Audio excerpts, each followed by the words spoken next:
Esta quinta-feira não foi muito agradável, não, hein? Vamos embora. Eu sou Gabriel Amaral, sou jornalista por formação, sou tricolor de coração e esse daqui é o giro de notícias dessa sexta-feira, né? Mas falando das notícias da noite dessa quinta-feira, que, como eu falei, não foram muito agradáveis. O Brasil empatou com a Venezuela num show de erros de Fernando Diniz e apesar da estreia, numa atuação meio fuinha do André. A gente vai falar um pouquinho sobre isso, o que a gente traz de reflexo pro Fluminense. Além disso, tem John Arias também pela Colômbia e tem uma questão do Maracanã que, assim, é muito complicado. Roda a vinheta aí de Giro Notícias.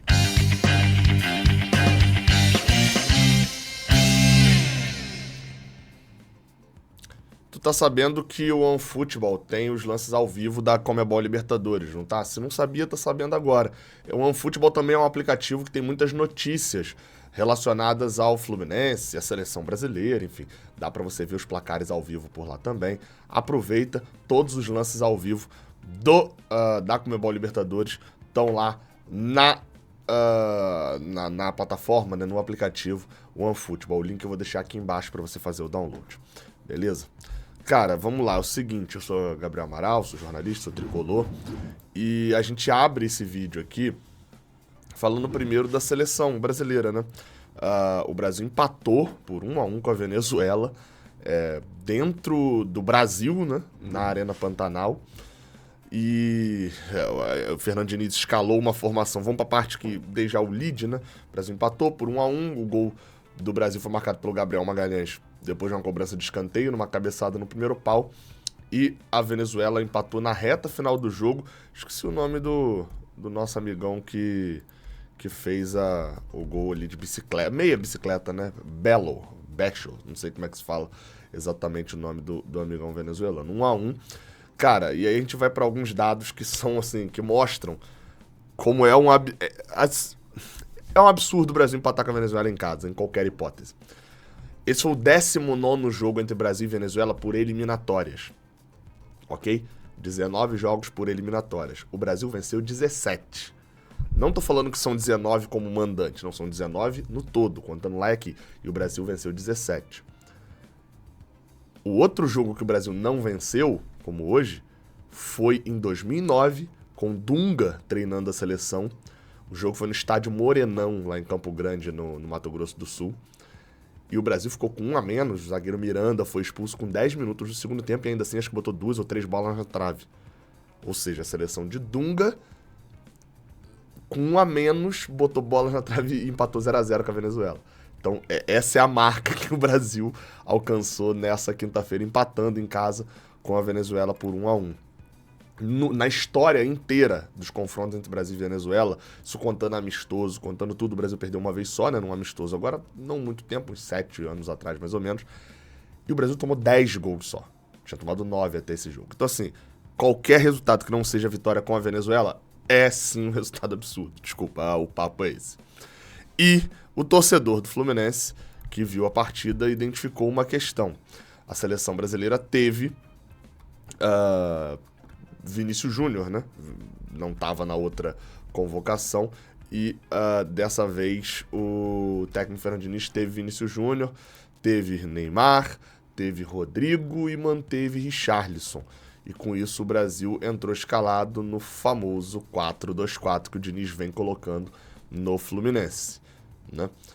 Ele, em relação à última partida, ele tirou o Rafinha para colocar o Vinícius Júnior e adiantou o Neymar. A escalação, se você pegar o desenho ali do time, ele é muito parecido com os últimos jogos lá, que o Brasil goleou a Bolívia e ganhou do Peru por 1-0. São 2 volantes, o Neymar e mais 3 atacantes. Só que a postura dentro da organização do time contra a Venezuela foi muito parecido com o que a gente vem vendo no Fluminense. O time do Brasil foi um time apático, que... A tática do Diniz, a gente já falou algumas vezes nisso aqui, né? A tática do Diniz, ela se baseia na bagunça organizada.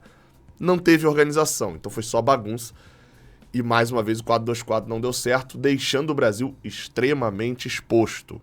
É o que eu falo, o time perde meio de campo, fica exposto. O Diniz teve que fazer uma mudança no primeiro tempo, mudou o lateral direito, No segundo tempo, trocou o centroavante e depois de ter feito o gol, trocou um dos atacantes, né? Trocou ali 6 por meia dúzia, que era o Vinícius Júnior por Matheus Cunha, e trocou os 2 meio-campistas. Tirou o Casimiro e o Bruno Guimarães e botou o André e Gerson, né? Da dupla Fla-Flu. E aí, assim, continuou exposto, continuou perdendo meio de campo, continuou dando contra-ataque pra Venezuela. A Venezuela teve chances, pô. Mesmo antes do 1x0, a Venezuela teve chances e marcou numa dessas chances.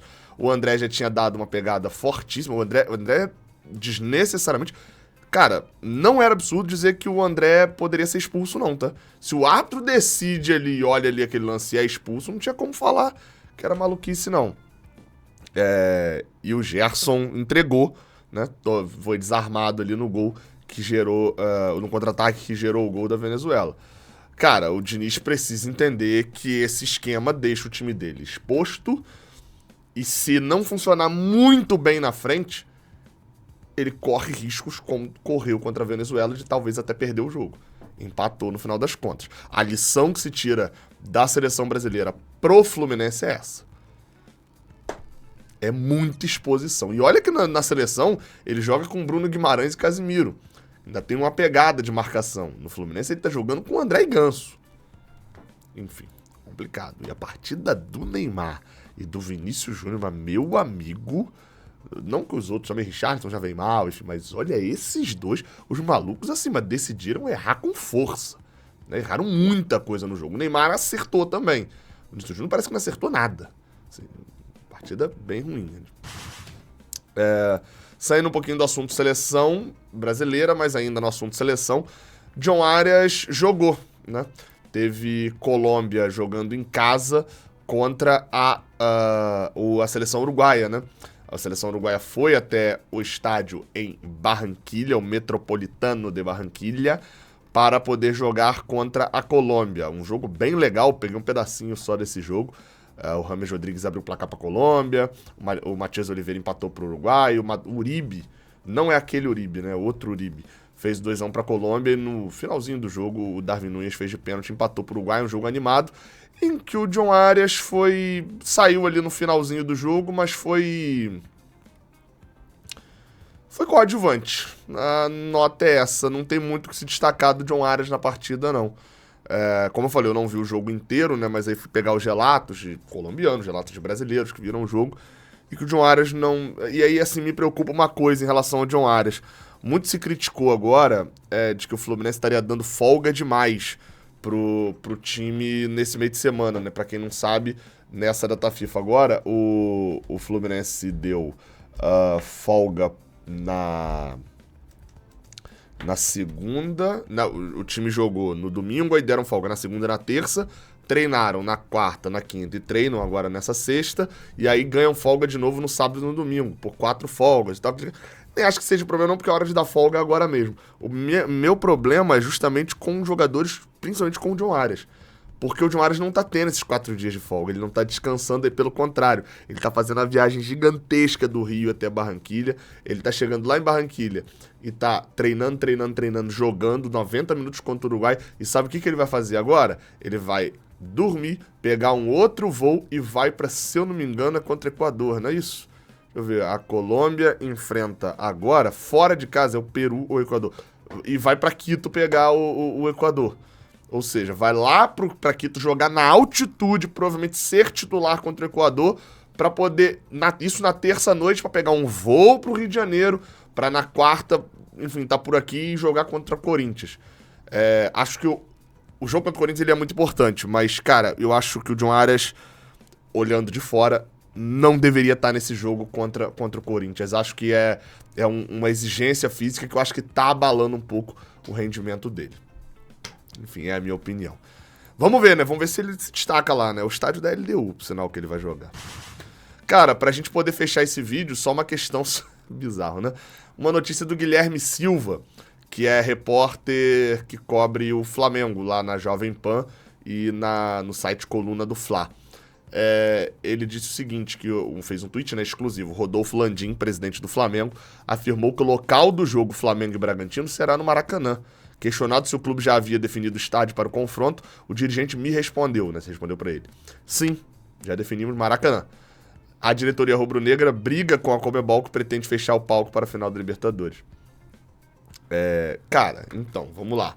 Isso foi o Guilherme Silva que falou. Se você não entende o tamanho desse problema, é o seguinte. O Flamengo joga agora. O Maracanã, na teoria, era para estar fechado agora. Era para ser entregue a Conmebol agora, para eles prepararem lá o gramado. Enfim, fazer todo aquele guerre-guerre e o gramado tá tinindo para a final da Libertadores. O Flamengo bateu o pé porque o Flamengo e o Vasco tinham que ser no Maracanã no dia 22. Beleza, né? Aceitaram isso. Com o Flamengo e o Vasco sendo no dia 22, o Fluminense Corinthians, que é no dia 19, também vai ser no Maracanã. Beleza, e entregar no dia 22. Só que o Flamengo bateu o pé e falou que o Flamengo e o Bragantino também vai ser no Maracanã. Porque o Flamengo tá acreditando mesmo no título brasileiro e tal, e não quer gerar esse jogo do Rio. E esse Flamengo e Bragantino pode ser ou no dia 28, né? No sábado, ou no dia 29, ele não tá marcado ainda.